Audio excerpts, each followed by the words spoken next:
Hello, welcome to episode 8 of Achieve Maximum Effectiveness.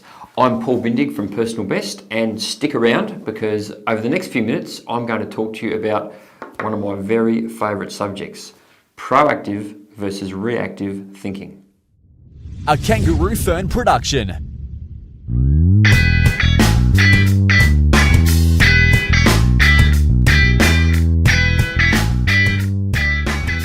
Hi, welcome to episode 8 of Achieve Maximum Effectiveness. I'm Paul Bindig from Personal Best, and look, over the next few minutes we're going to talk about the thing that I personally believe is the absolute key to success, stress reduction, and just general happiness in business and life, and that is proactive versus reactive thinking. Now, there's 4 key points that I'm going to leave you with today that speak to the concept of proactive versus reactive thinking. But the best thing to do for me is to explain to you what it is to start with, and then my 4 points will make a lot of sense. So in life, there are really only 2 things that happen around us. There are the things that we can't change and the things that we can change. 2 things. Things we can't change, things we can change. What's something that we can't change? The weather. So it doesn't matter what you do or what I do, is we can't change the weather. Tomorrow it will be rainy, or it will be sunny, or it will be windy, or it will be a combination of those things, or 100 other things that could happen in the weather. I can promise you, it doesn't matter what you do today or what I do today, that weather's going to be what it's going to be. Things we can change. Well, tomorrow I was planning to go on a picnic. Now, depending on the weather, I may have to have a plan B, and maybe I won't go on a picnic. Maybe I'll go to the pub for lunch instead, or go to a restaurant, or maybe I'll stay home. Maybe I'll have a pretend picnic with my family in the lounge room. We'll put out a picnic rug and get our picnic baskets, and the kids can have a fun time, but we'll just be indoors. That's something I can change. Weather, can't change. Where I have my lunch, I absolutely can change. That's proactive versus reactive thinking. Sounds simple, doesn't it? Look, it is simple. What makes it complex is how often we can get caught in the world of reactive thinking. Reactive thinking tends to make us feel helpless, disempowered, and just generally not nice, because we feel like the things around us that close in on us that we can't control are dictating what we do. Now, to some extent, that is true. I'll give you an example. I was driving down here this morning, and I got to a particular intersection and the light went red. I can't control that light. It was going to be red, green or amber, up to it, not up to me.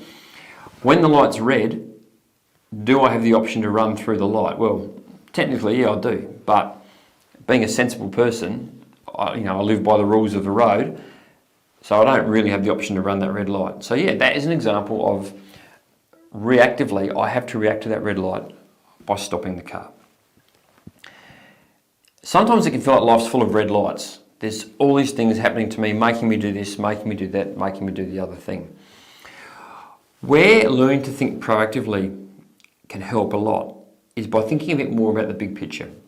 So, to use my red light scenario again, if I was running late to film this video today and I hit the red light, that's when stress and frustration comes in. It's like, oh my God, why does this light have to be red?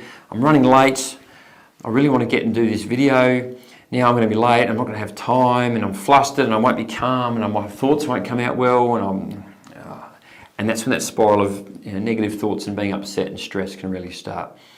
Where if in the morning when I got ready, I'd said, right, well, I'm going to get up at a certain time, and that will mean that when I leave, assuming the traffic's pretty normal, I'm going to get to my video shoot 20 minutes early.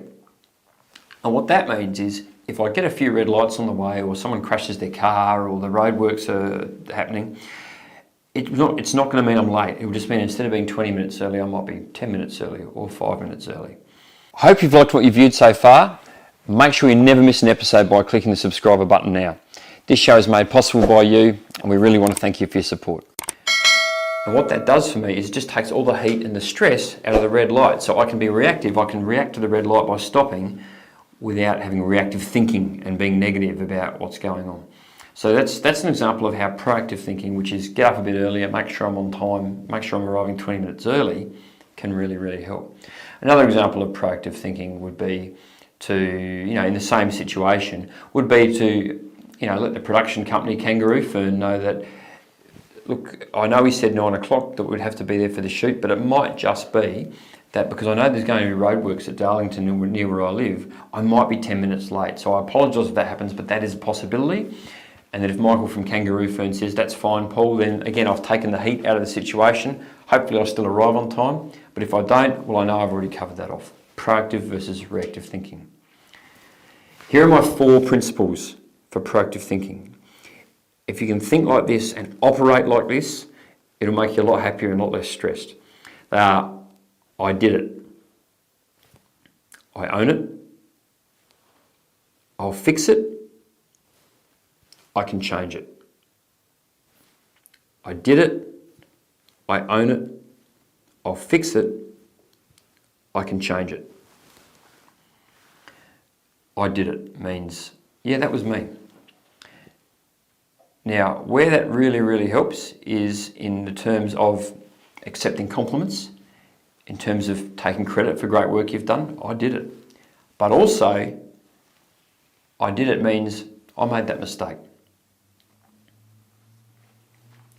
One of the things I see that causes people in business one of the biggest amounts of stress is trying to avoid any level of negative criticism or, acknowledging they might have done something wrong, and the covering up and the hiding and the lies that get told just to avoid disappointing someone or having someone think you're not perfect is quite incredible.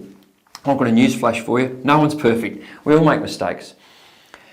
When you can, when any of us can, when I can, when we can say, I did that in relation to something that wasn't so positive. Here's an example. I had to write a report that went to the board. Turns out I made a mistake in the formatting and one of the paragraphs in the report appears twice. My manager comes to me and says, Paul, didn't you read that? You sent the thing up to the board and you had one paragraph in there twice. There's a lot of excuses I could make, or I could just say, yeah, boss, I'm really sorry, my mistake. I'll try and be more careful in the future. It won't happen again. It's better than getting into a big argument. I did it. And once that's out there, my boss will probably go, all right, we'll just try and be a bit more careful next time. What can I do to help? Who knows what they'll say? I did it. Now I've moved on. I did it. It's happened. I can't go back in time and change it. Done. It's okay to admit when you've done something wrong, as long as you then work to do better next time. I own it. Very, very similar, but this is about owning a particular outcome or results from not sort of like one specific thing like the report for the board, but maybe it's a body of work over a year. Maybe I'm in business and I had a big project to do and there were certain results expected out of the project and I was in charge of bringing that to fruition. It's okay to own the good, the bad, the in-between. I once went to a seminar and heard a sports person talk, a very successful sports person. He was a very good footballer and a very good coach. And he said that it's important not to get too caught up in your own hype about you're amazing, but it's also equally important not to get too caught up in when people say negative things about you or you think negative things about yourself because you failed. The truth lies somewhere in between. You're always out there trying your best. I own it. This is mine, it belongs to me. Someone criticises the way your shop's laid out. The big area manager comes in and your retail store is not up to standard in terms of the way some of the products laid out or the cleanliness or the way the merchandise is displayed around the store. Again, there's a lot of excuses you can make. Oh yeah, well Fred was supposed to do that. Or you can say, no, I own that. You're absolutely right, let me fix it. Which brings you to my next one. I'll fix it. I'll fix it relates to a lot of things. Again, now the context I just used then, something's wrong, I have responsibility for that. Let me fix it. Let me make it right. I will fix it. But it means so much more. You might be in a situation where you see something and you think that could be better. Now, no one's told you to do anything about it, but you just think that could be better. It could be anything in your life. It could be, look, in a business context, it might be, I've noticed that a couple of my staff don't get along well with each other. I want them to get along well with each other, at least in a professional sense, so that we can all work together. I'll fix that. I'll make that my job to fix it.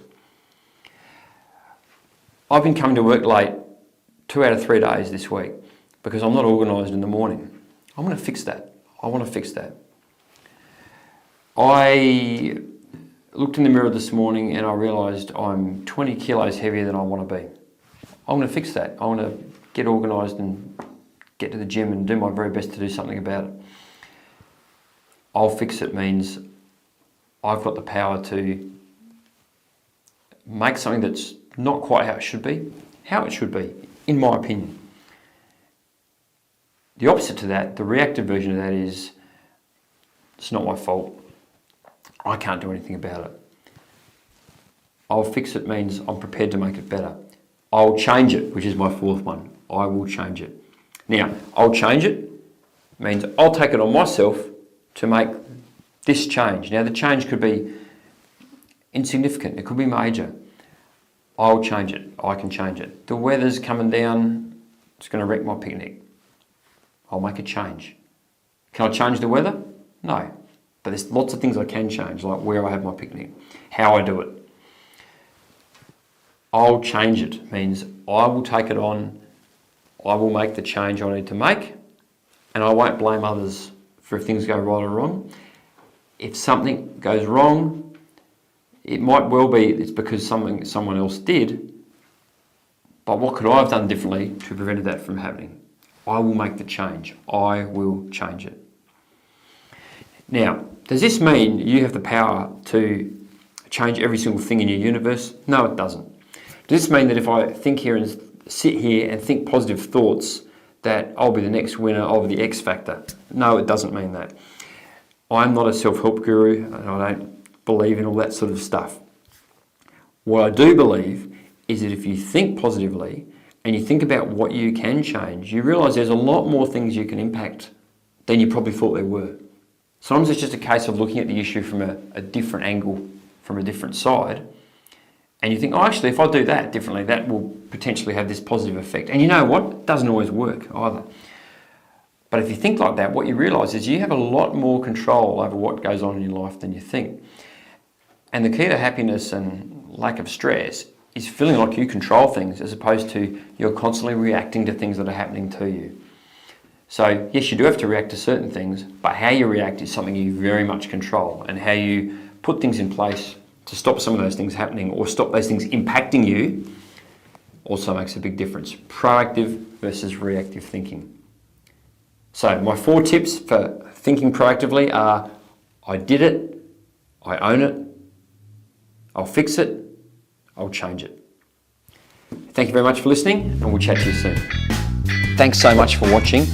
I hope you found this video helpful, and if you did, please don't forget to like, subscribe, and hit the notification bell when you're notified when a new episode is posted. If you found value in this show, please review this episode and share it with your friends. If you have any questions at all, please feel free to reach out to us.